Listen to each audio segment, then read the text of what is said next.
பாகிஸ்தானுக்காக உளவு வேலை பார்த்து பிடிப்பட்ட இந்துக்களோட பேர் பாருங்கள். நிஷாந்த் அகர்வால், ரமேஷ் சிங், இவங்க 2 பேர். இவங்க ஒன்றுங்களா, கஞ்சன் சிங் 3, 4வது யார், அச்சுனாந்த் மிஸ்ரா 5, ஈஸ்வர் சந்திர பெஹ்ரா 6, தீபக் சலுங்கி.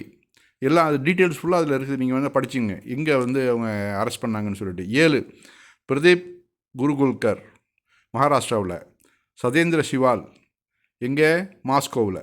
எல்லாம் அதாவது இந்தியாவுக்கு எதிராக வேலை பார்த்த அத்தனை பேரும் இப்போ வரிசையாக நம்ம லிஸ்ட்டு வருது. 9, பிரவீன் மிஸ்ரா, இவர் குஜராத்தில் ஐஎஸ்ஐயால் வேலை பார்த்துருக்கிறாரு. அப்புறம் கல்பேஷ் பைக்கர், இவரை வந்து அரெஸ்ட் பண்ணி மும்பையில் அரெஸ்ட் பண்ணியிருக்காங்க.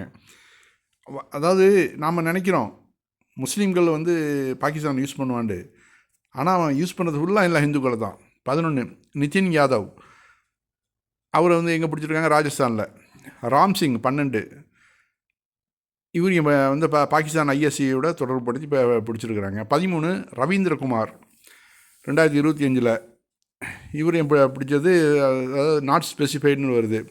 இது எல்லாமே வந்து 2015 2025 வரைக்கும்.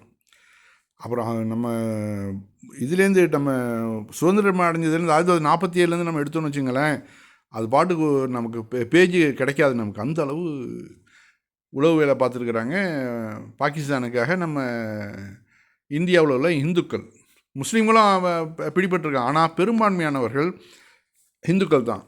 அவன் இதை வந்து நான் மட்டும் சொல்லலை, இதை வந்து பாதுகாப்பு ஆலோசகர் அஜித் தோவலே வந்து ஒரு பேட்டியில் சொல்கிறாரு, இது வந்து முஸ்லீம்களோட இந்துக்கள் தான் அதிகம் அப்படிங்கிறார். அந்த பேட்டியும் பாருங்கள். And let me tell you one small thing, now that I have been exposed as a man who is this thing, the number of persons that ISI has recruited for intelligence tasks in India, there have been more Hindus than Muslims.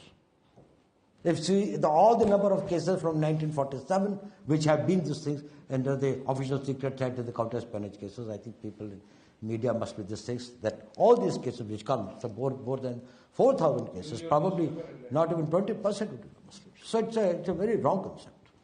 We will carry the Muslims with us. கிட்டத்தட்ட 4000 கேஸுகள் பிடிபட்டிருக்குது. அதில் வந்து அதிகமான பேர் வந்து முஸ்லீம்கள் வந்து ரொம்ப கம்மி தான், இந்துக்கள் தான் அதிகங்கிறாரு.